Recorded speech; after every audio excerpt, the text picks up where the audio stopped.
اکثر دیکھنے میں آتا ہے کہ حادثات ہی ایسی جگہ پہ ہوتے ہیں جہاں پہ یا تو سڑک کے اوپر موجود سیفٹی وال ناقص ہوتی ہے، سرے سے موجود ہی نہیں ہوتی۔ یہ گفتگو جو ہے وہ ترقی یافتہ ممالک میں بھی سوالیہ نشان ہے۔ میں آج آپ کو اوپنلی چیلنج کرتا ہوں کہ آپ ہماری حکومت ایک ٹیڑھی پیسے کی کرپشن کا ایک تو ہوتا ہے نا کہ ثابت ہو، الزام بھی نہیں ہے۔ آپ سمجھ رہے ہیں کہ بجٹ کی کمی کے باعث یہ اگر ناقص بن رہی ہے تو وہ بجٹ کی کمی ہے یا پھر دستیاب وسائل کم؟ جب دستیاب وسائل زیادہ ہوں گے تو پھر سیفٹی کے میئرز جتنے بھی ہیں وہ سارے کے سارے ان کے اوپر زیادہ توجہ دی جائے گی۔ تو کیا آپ اسمبلی میں اس بات کو اٹھائیں گے مزید جو آنے والا وقت ہے اس کی سیفٹی والز اور روڈز کی جو بہتری ہے اس کے لیے اقدامات؟ آج کے دن کی جو گفتگو ہے وہ تھوڑی اس سے مختلف ہے۔ کیا ڈاکٹروں کی منشا کے مطابق تبادلے کیے جاتے ہیں؟ جہاں کہیں کئی دفعہ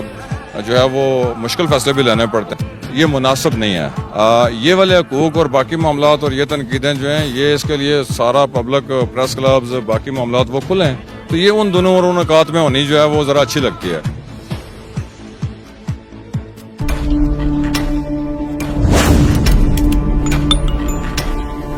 being a minister of current government of اے کے مجھے یہ بتائیں کہ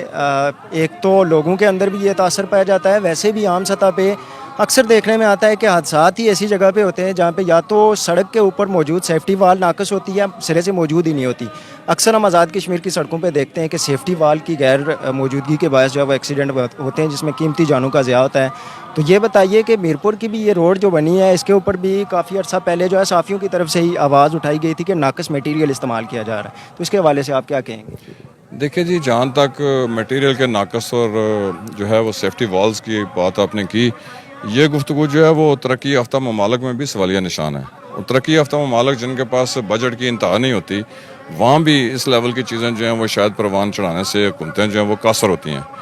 میں سمجھتا ہوں ہمیں جب گفتگو کرنی ہوتی ہے تو گفتگو میں ہمیں کہنا یہ پڑتا ہے کہ دستیاب وسائل میں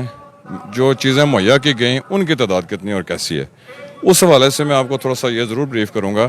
کہ آپ کو پچھلے ٹینڈرز آپ نے دیکھے ہوں گے، وہ جب ٹینڈرنگ ہوئی تھی اس ٹینڈرنگ میں 1 ارب روپے پورے آزاد کشمیر میں ہم نے ای ٹینڈرنگ کے ذریعے بچائے تھے، اور وہ جو 1 ارب روپے کی بچت تھی وہ صرف اس مد اور اس حساب میں تھی کہ اگر ہم ای ٹینڈر نہ کرتے تو ہمیں حکومت کو 1 ارب روپیہ مزید خرچ کرنا پڑ جاتا۔ اب اگر آپ ٹوٹل بجٹ کی انالیسز لیں گے تو ٹوٹل بجٹ میں جب دیکھا جاتا ہے تو اس میں پھر چیزیں جو ہیں وہ اس بجٹ کے اس حصے کے مطابق ہی بنتی ہیں۔ آپ کو پتہ ہے کہ ایک پینسل جو ہے وہ 10 روپے کی بھی ملتی ہے اور شاید 1 لاکھ روپے کی بھی ملتی ہے، یہ ڈپینڈنگ اپون کیپیسٹی ہوتا ہے۔ تو اوورآل جو ہمارا آزاد کشمیر کا ٹوٹل بجٹ ہوتا ہے اس کو اس لیول کی میز کے مطابق جو ہے وہ استعمال کیا جا رہا ہے۔ ہاں، البتہ جو کرپشن اور دیگر معاملات پہلے سابقہ حکومتوں کا رواج تھا وہ آپ دیکھیں گے کہ میں آج آپ کو اوپنلی چیلنج کرتا ہوں کہ آپ ہماری حکومت میں یہ جو ٹینڈرنگ اور باقی جو کمیشن مافیا ہے اس میں مجھے کوئی سنگل کیس بتا کے دکھائیں۔ اور یہ ہماری خوش قسمتی ہے کہ ہمارے وزیر اعظم اور ہمارا جو PWD کے منسٹر ہیں وہ دونوں الحمدللہ ان کے اوپر اس وقت تک ایک ٹیڑھی پیسے کی کرپشن کا ایک تو ہوتا ہے نا کہ ثابت ہو، الزام بھی نہیں ہے۔ تو میں سمجھتا ہوں یہ والی جو چیزیں یہ حکومت کو ذرا درست سمجھ کے اوپر لے کے جا رہی ہیں۔ آپ سمجھ رہے ہیں کہ بجٹ کی کمی کے باعث جس طرح سے یہ سیفٹی والز مثلا سڑک کے اوپر بن رہی ہیں یہ اگر ناقص بن رہی ہے تو وہ بجٹ کی کمی ہے یا پھر دستیاب وسائل کم؟ جب دستیاب وسائل زیادہ ہوں گے تو پھر سیفٹی کے میئرز جتنے بھی ہیں وہ سارے کے سارے ان کے اوپر زیادہ توجہ دی جائے گی۔ بلا شبہ ہمارے جو دوست اور بھائی ہیں جو ہم سے جدا ہو رہے ہوتے ہیں تو وہ ان کی ہمیں ازحد افسوس ہوتا ہے کہ ہم جو ہے وہ ان کی زندگیوں کو واپس لانے کی پوزیشن میں تو نہیں ہے، لیکن دیکھیے اپنے فریم آف ورک میں جتنا ہمارا بجٹ ہے اس بجٹ کے اعتبار سے جو چیزیں چل رہی ہیں تو اس کی طرف میں اپنے صافی بھائیوں کو بھی کہوں گا۔ منسٹر، آپ کے ڈسٹرکٹ کا ایک قیمتی سرمایہ جو ہے وہ آج دنیا سے جا چکا ہے، تو کیا آپ اسمبلی میں اس بات کو اٹھائیں گے کہ مزید جو آنے والا وقت ہے اس میں ان جو وسائل ہیں ایک طرح سے ان میں بھی اضافہ ہونا چاہیے کہ ساتھ ہی ایسی سیفٹی والز اور روڈز کی جو بہتری ہے اس کے لیے اقدامات ہوں؟ دیکھیے آج کے دن کی جو گفتگو ہے وہ تھوڑی اس سے مختلف ہے۔ آج کے دن کی گفتگو یہ ہے کہ پوری ریاست جموں کشمیر جو ہے وہ ہمارے ایک مایہ ناز ڈاکٹر سے محروم ہوئی ہے۔ دوسری گفتگو یہ ہے کہ وہ ایک ایسا ڈاکٹر تھا جو نہ صرف قانون کا تابع تھا بلکہ قانون کے پابند ہونے کے ساتھ ساتھ وہ خود اپنی قربانی دے کے تو باقی لوگوں کے لیے سہولت میسر کیا کرتا تھا۔ تیسری گفتگو یہ ہے کہ یہ والا جو خلا ہے یہ صدیوں ہم سے پر نہیں ہو سکے گا۔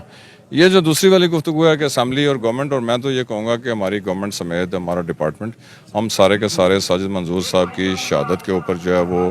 جہاں پہ دکھی ہیں، جہاں پہ غم زدہ ہیں، وہاں ہم کوئی کسر اٹھا نہیں چھوڑیں گے کہ ان کی جتنا کچھ بھی کیا جا سکتا ہے اس میں ہم دریغ نہ کریں۔ کہا کہ ساجد منظور صاحب جو ہیں انہوں نے سفارش کی تھی کہ مجھے وہیں رہنے دیں،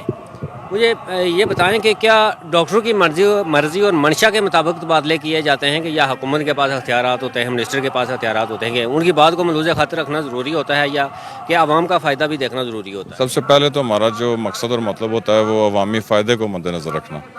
اس عوامی فائدے میں اگر کوئی بندہ والنٹیئر ہو جاتا ہے کہ میں فلان جگہ پہ مشکل ترین اسٹیشن کے اوپر بھی کام کرنے کو تیار ہوں, تو اس کو پھر ہم اچھی نظر سے اور اعلیٰ اس کی کارکردگی کو دیکھتے ہوئے اس کو ہم سراہتے بھی ہیں. اور جہاں کہیں کئی دفعہ جو ہے وہ مشکل فیصلے بھی لینے پڑتے ہیں, تو جب کہیں مشکل فیصلہ لینا پڑے تو حکومت نہ پہلے درے کیا نہ آئندہ کرے گی. سیاسی لوگ بھی جو ہے نا آوازیں اٹھانا شروع ہو گئے ہیں. اسٹیج پر بھی ایک سیاسی قیادت نے بھی آپ کو وہاں پر سفارش کی ہے, کہ گزارش کی ہے کہ اس طرح کے فیصلے نہ کیے, جس کو آپ کو ایکسپلین کرنا پڑا ہے. تو کیا سمجھتے ہیں کہ آئندہ بھی اگر آپ کو عنقریب الیکشن میں بھی اس طرح کی چیزیں جو ہیں وہ 2 بار ہو جاتی ہیں؟ ہمارا مقصد یہ ہوتا ہے کہ آج جو ہم آپ سے بات کریں وہ لوگوں تک پہنچ جائے پوری تسلی و تشفی کے ساتھ. دیکھیے, گزارش یہ ہے کہ جو ووٹ لینے والا عمل اور باقی سارا عمل ہے, اس میں اگر ہم سارے لوگوں کی کہی گئی باتوں کو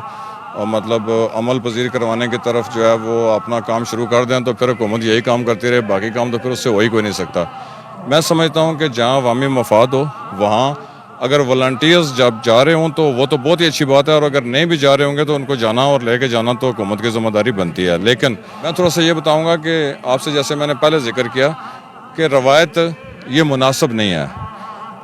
یہ والے حقوق اور باقی معاملات اور یہ تنقیدیں جو ہیں, یہ اس کے لیے سارا پبلک پریس کلبز باقی معاملات وہ کھلے ہیں, تو یہ ان دونوں اور ان نکات میں ہونی جو ہے وہ ذرا اچھی لگتی ہے. تو میں یہ محسوس کرتا ہوں کہ یہ جو ہمارا جنازے کی جو موقع کے اوپر جو تقاریر ہیں, اس میں صرف جو میت ہے اور جو جسد خاکی ہے اور جو ہمارا بھائی دوست ہم سے جدا ہو رہا ہے, تو اس کی حد تک کی اگر رہا جائے تو میں سمجھتا ہوں یہ شاید مثبت رویہ ہے.